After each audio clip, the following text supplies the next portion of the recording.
ये बहुत ही पुरानी परंपरा है, बुद्ध काल के समय से चली आ रही है। कई बार भगवान बुद्ध भी छोटा सा प्रवचन दिया और भिक्षुओं को बोलते थे, आप स्वयं चिंतन कीजिए, अपने आप को देखिए। तो ये चिंतन जो है, अपने आप को देखने की परंपरा है।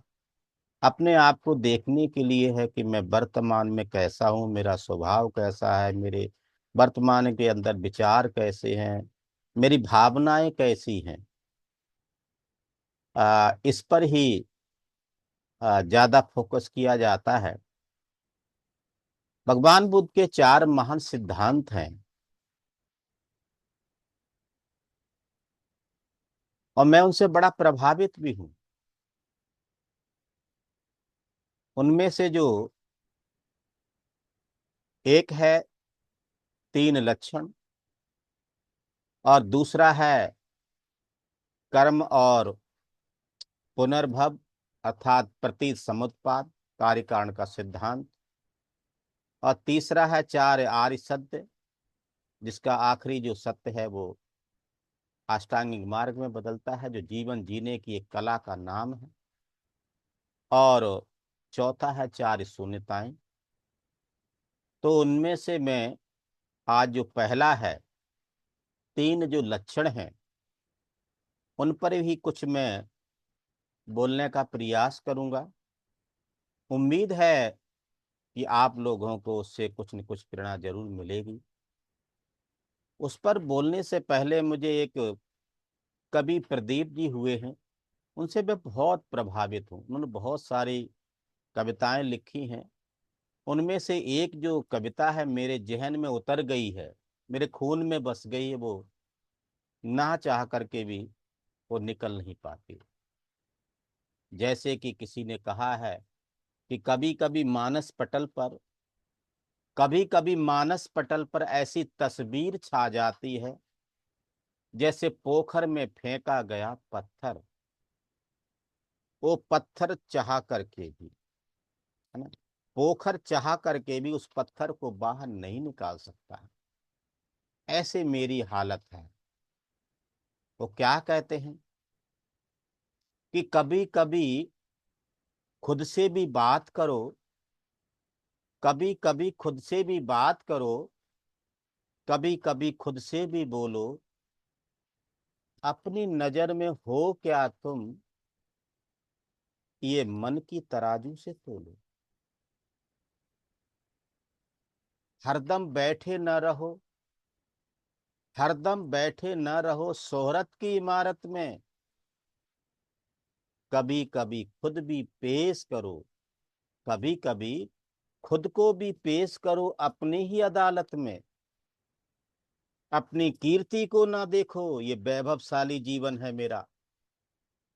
अपनी कीर्ति को ना देखो, अपनी कमियों को भी टटोलो, कभी कभी खुद से भी बात करो, कभी कभी खुद से भी बोलो। दुनिया कहती है, दुनिया कहती है कि तुम हो बहुत बड़े सुखी, लेकिन हम तुम्हारे आडंबरों से बहुत हैं दुखी। कभी कभी अपनी श्रव्य भवन की, कभी कभी अपनी इन श्रव्य भवन की खिड़कियों को खोलो, कभी कभी खुद से भी बात करो, कभी कभी खुद से भी बोलो। तो चिंतन इसी का नाम है। अपने आप में रहना है, अपने बारे में सोचना, अपने अस्तित्व को देखना है, इसी का नाम चिंतन है। तो आज चार महान सिद्धांतों में से पहला जो सिद्धांत है भगवान बुद्ध का, जिसको तीन लक्षण के नाम से दिया गया है, सांसारिक अस्तित्व के जो तीन लक्षण हैं, ये नाम दिया गया है। जिसमें से जो पहला लक्षण है वो क्या है? सब्बे संखारा दुखाति, सब्बे संखारा दुखाति, यदा पय्याय पसति, अथ निबदन्ति दुखे, ऐस मग्गो विशुद्धिया। सभी संस्कार दुख देने वाले हैं, दुखमय हैं। यहाँ किसी प्रकार का किसी भी संस्कार में सुख नाम की कोई चीज नहीं है। और जब कोई इसको प्रज्ञा की दृष्टि से देखता है ना, और जो प्रज्ञा की दृष्टि से देखने का ही मार्ग का नाम है विशुद्धि का मार्ग। ए समग्गो विशुद्धिया।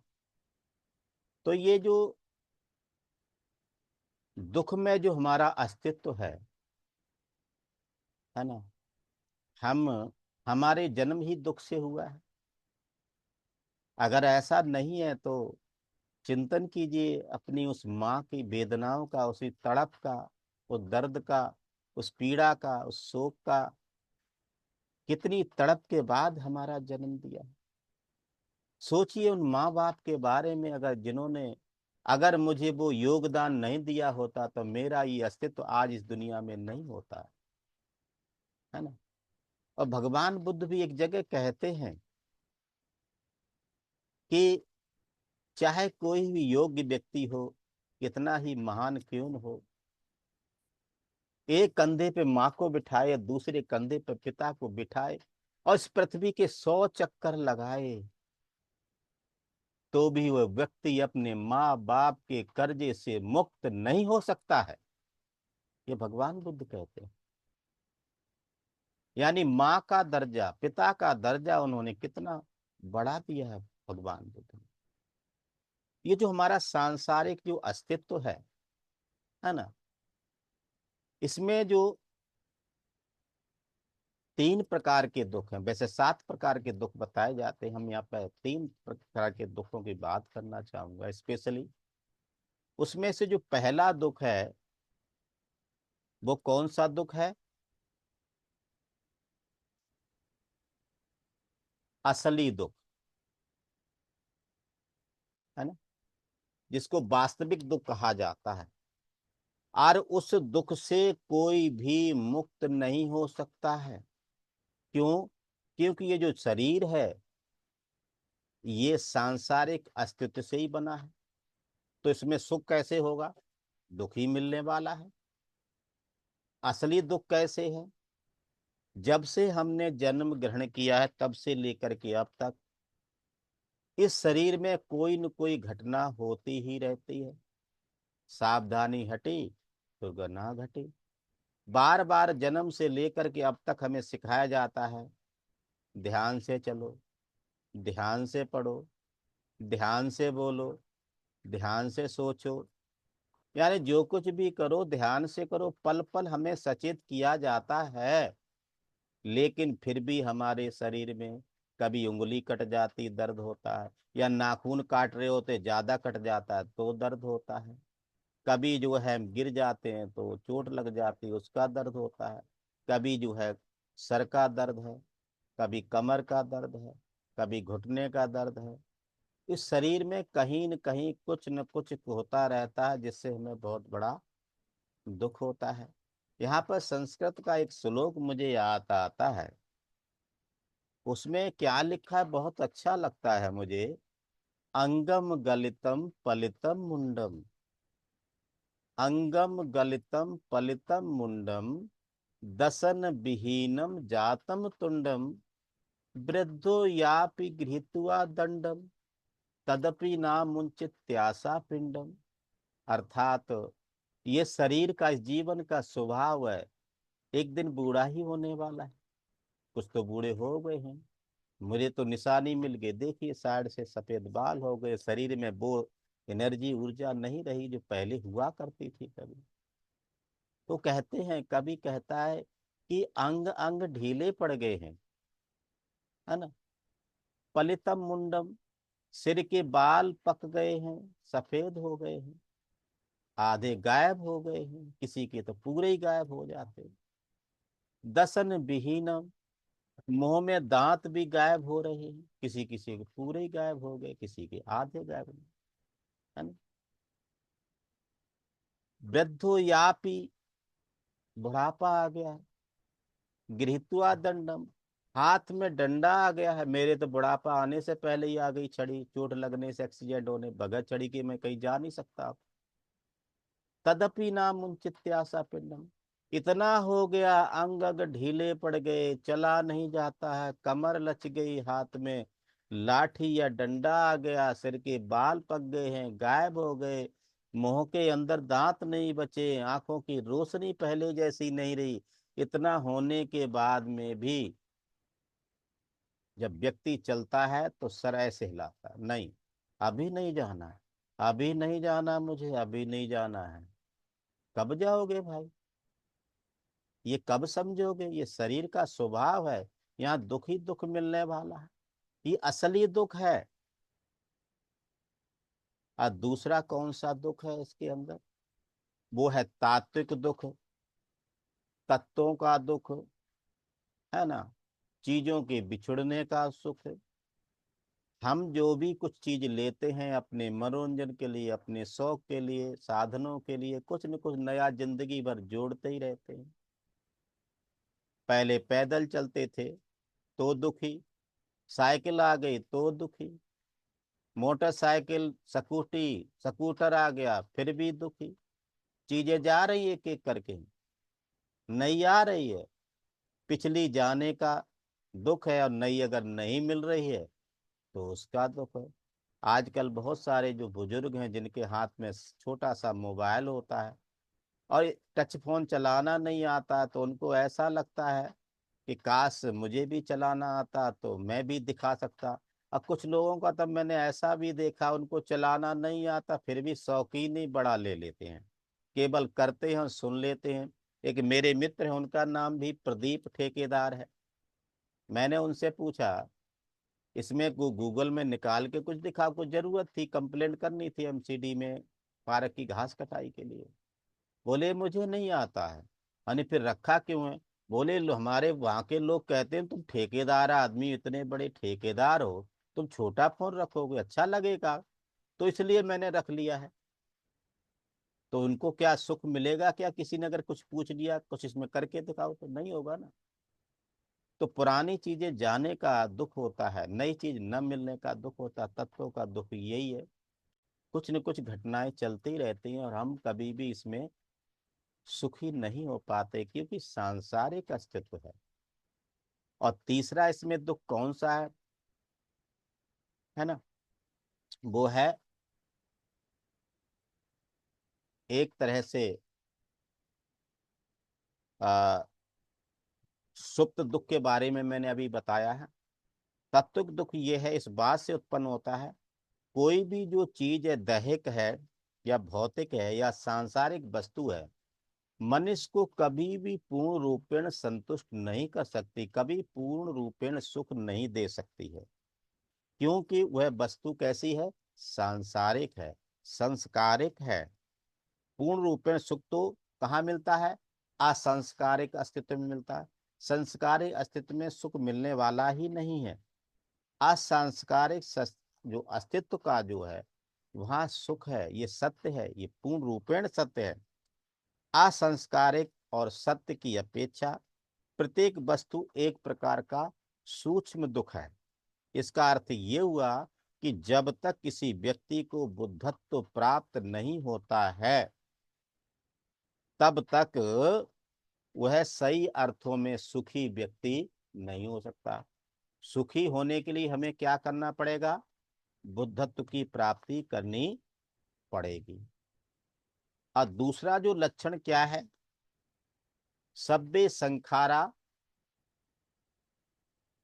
अनिच्चाति यदा पय्याय पश्यति अथ निबदंत दुखे एस मग्गो विशुद्धिया।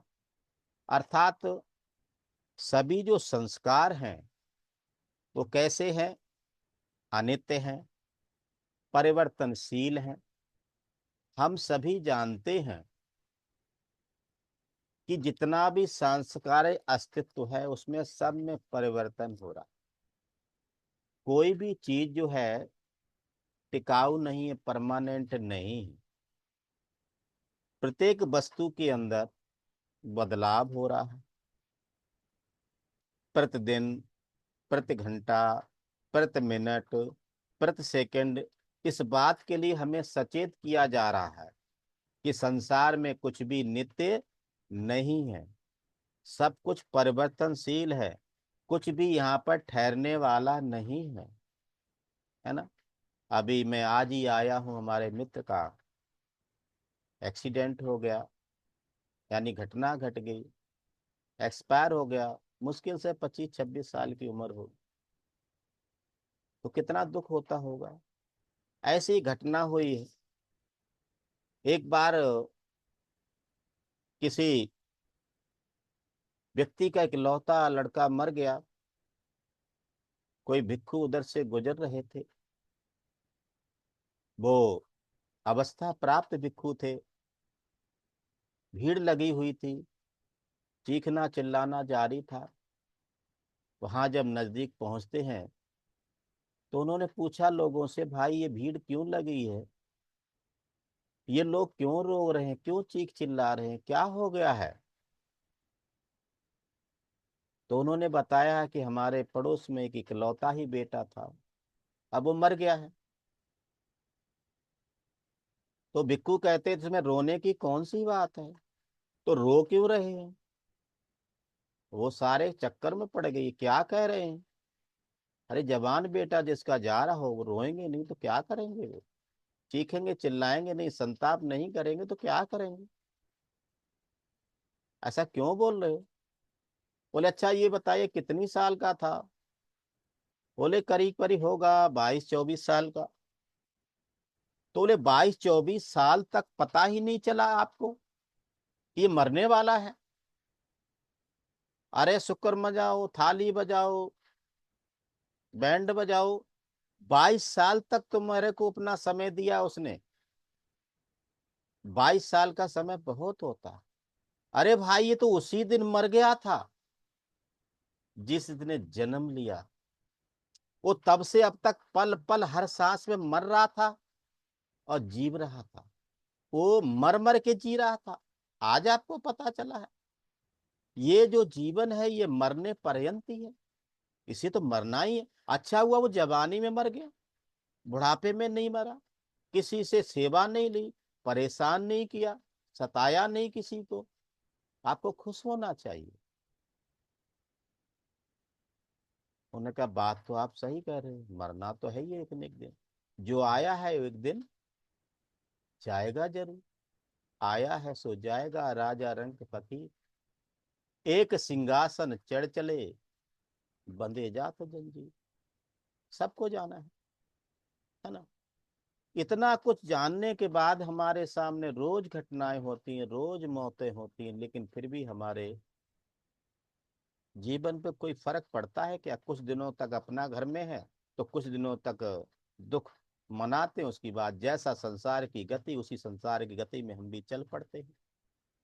जबकि सच्चाई है कोई भी चीज निश्चित नहीं रह सकती, ठहर नहीं सकती है, पल पल बदलाव हो रहा है। हम हर क्षण बूढ़े हो रहे हैं, हमारे चारों ओर की वस्तुएं टूट फूट रही हैं, उनमें कोई स्थिरता नहीं है, वे चीजें सुरक्षित नहीं है। हम ये सोचना पसंद करते हैं कि कोई वस्तु हमें हमेशा हमेशा के लिए मिल गई है। मुझे पुत्र मिला है, मुझे बेटी मिली है, ये हमेशा के लिए है। और कुछ लोग तो यहाँ तक गरूर करने लग जाते हैं। जैसे भगवान बुद्ध एक जगह कहते हैं, पुत्ता मत्थी धन मत्थी, पुत्ता मत्थी धन मत्थी ये ही बहालो भी है सकी, अतना अतनो नथी कुत्तो पुत्ता कुत्तो धनम। मूर्ख लोग हमेशा ये सोचते रहते हैं, ये पुत्र मेरा है, ये धन मेरा, ये संपत्ति मेरी, गाड़ी मेरी, ये बंगला मेरा। मैं मेरे में फंसे रहते हैं और एक दिन इस दुनिया से चले जाते हैं, मैं मेरे के चक्कर में। कुछ लोग खाली पैसा कमाने में रहते हैं, कुछ लोग का नाम कमाने में रहते हैं, लेकिन अंतिमतः मिलता दुख ही है। क्योंकि वो अस्तित्व कैसा है, सांसारिक है। वो अस्तित्व कैसा है, संस्कारिक है। और संस्कार में, किसी भी संस्कार में किसी प्रकार का कोई सुख नहीं है। वो तो ये समझा रहे हैं बार बार, उत्ता मत्ती धनमत्ती। ये पुत्र मेरा, ये धन मेरा, यही बालो भी सती। ये बालक बुद्धि वाले लोग, ये मूर्ख लोग ऐसा ही सोचते रहते हैं। अरे मूर्ख, अतना तो नहीं, ये तेरा शरीर ही तेरा नहीं है, पता नहीं कब साथ छोड़ जाए। और तू विश्वास करता अपने पुत्र पे, पुत्री पे, पत्नी पे, भाइयों पे, संपत्ति पे। किसी से सुख मिलने वाला नहीं, सब कुछ बिछुड़ने वाला है। हमारे प्रियजन बहुत सारे बिछुड़ गए हैं, बहुत सारे बिछुड़ रहे हैं। हम भी किसी दिन उनके बीच में से चले जाएंगे, बिछुड़ जाएंगे, है ना। सदैव का अर्थ जो है यहाँ पर कुछ घंटे, कुछ मिनट, कुछ सेकंड ही हो सकता है। इस बात को स्पष्टता और स्थिरता से देखते हुए कि प्रत्येक वस्तु अनित्य है, क्षण भंगुर है, और हम हर वस्तु को लंबे समय तक पकड़ करके नहीं रख सकते हैं। हम हर वस्तु को लंबे समय तक यूं ही जैसी है वैसे ही नहीं देख सकते हैं। हमें लगता है कि परिपूर्ण दृष्टि का एक बहुत बड़ा महत्वपूर्ण पहलू ये है कि जो सांसारिक वस्तुओं पर लागू होता है, और वो सांसारिक वस्तुओं पर लागू होने वाला नियम क्या है? परिवर्तनशील। सब कुछ बदल रहा है, सब बदल रहा है, कुछ भी अपरिवर्तनशील नहीं है, सब बदल। और इस बात को न समझने के कारण ही हमें दुख होता है। हमें ऐसा लगता है कि हम जवान हैं, जवान ही बने रहेंगे, है ना? लेकिन वो भूल जाते हैं कि जो पैदा हुआ है उसे एक दिन मिटना जरूर है, मरना जरूर, नष्ट होना जरूर है। ये नियम है प्रकृति का। और तीसरा जो सांस्कारिक अस्तित्व का पहलू है जो दुखदाई है, वो क्या है? कि सांस्कारिक अस्तित्व कैसा है? अनात्म है। सब्बे धम्मा अनत्ताति, सब्बे धम्मा अनत्ताति यदा पय्याय पश्यति अथ निबदन्त दुखे एस मग्गो विशुद्धि।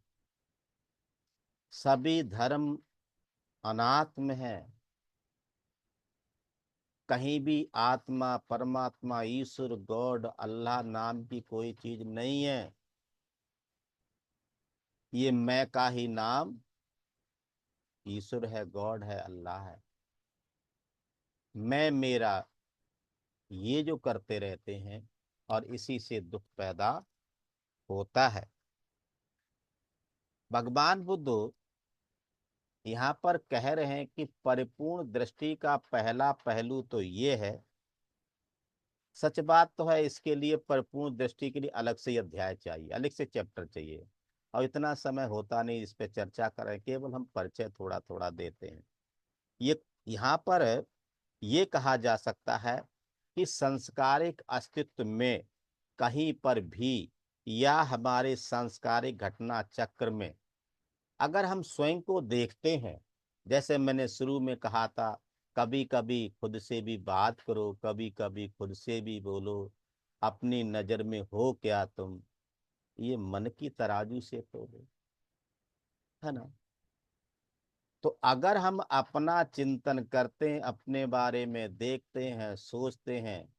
कुछ लोग एकांतवास करने जाते, अभी हमारे 3 साथी एकांतवास करके आ रहे, रास्ते में है ब्रह्मचारी प्रज्ञा रश्मि, धम्मित्र ओमवीर सिंह और धम्मित्र किशोरी लाल।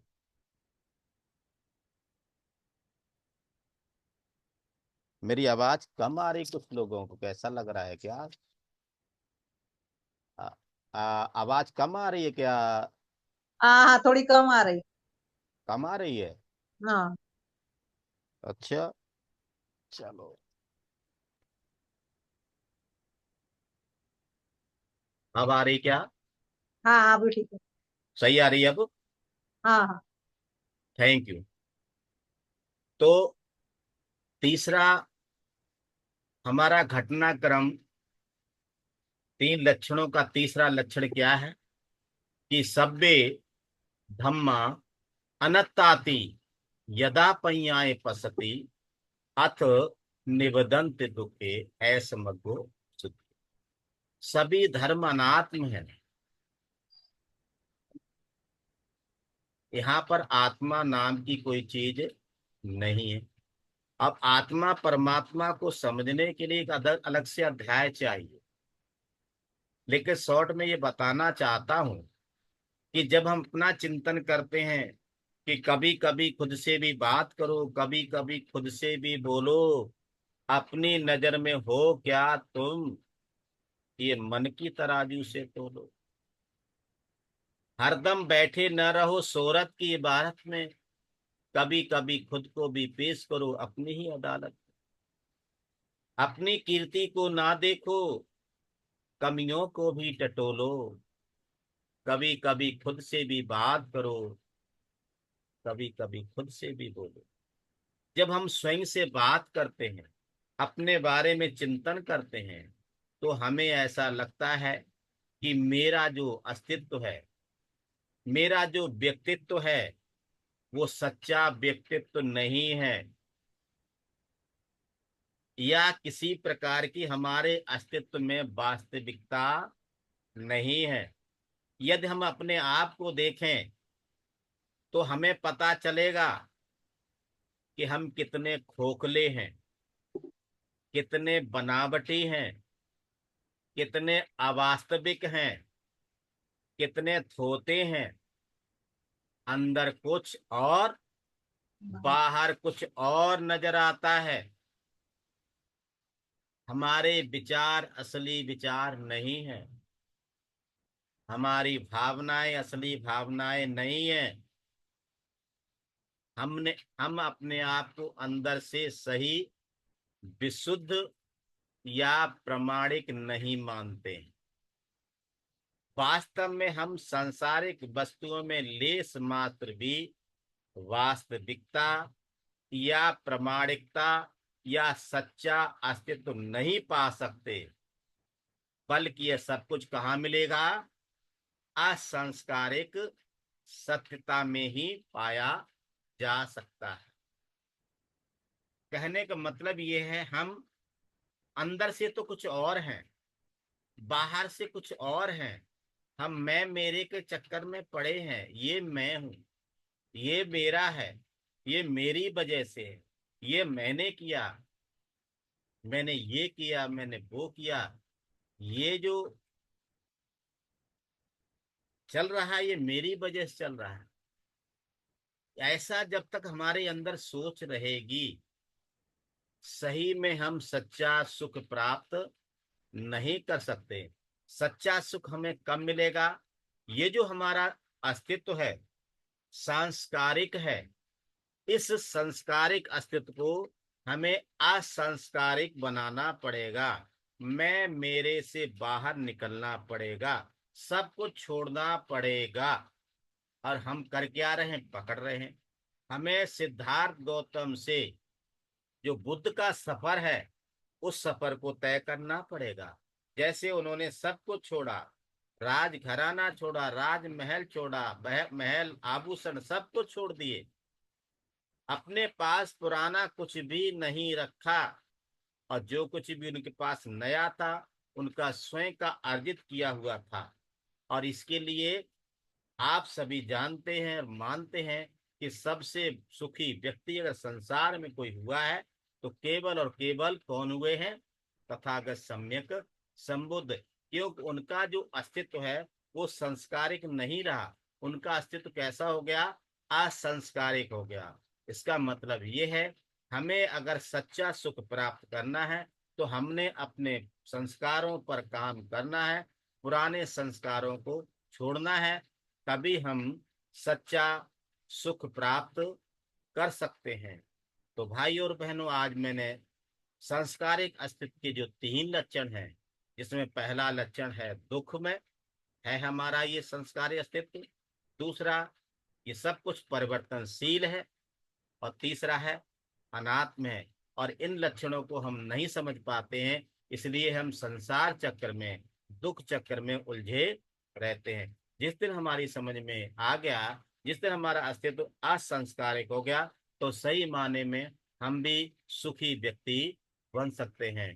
तो बहुत बहुत धन्यवाद। आप सभी ने मुझे सुन लिया। दिल्ली केंद्र ने मुझे मौका दिया है, और आदरणीय धर्ममित्र सुशीला सेंडे जी से जो मुझे संधि मिली है, तो मैं आप सभी का मन की गहराइयों से बहुत बहुत पुण्यानुमोदन करता हूँ। यहीं रुकता हूँ। सभी को मैं टीकूं। जय भीम। नमो बुद्धाय। हम मित्र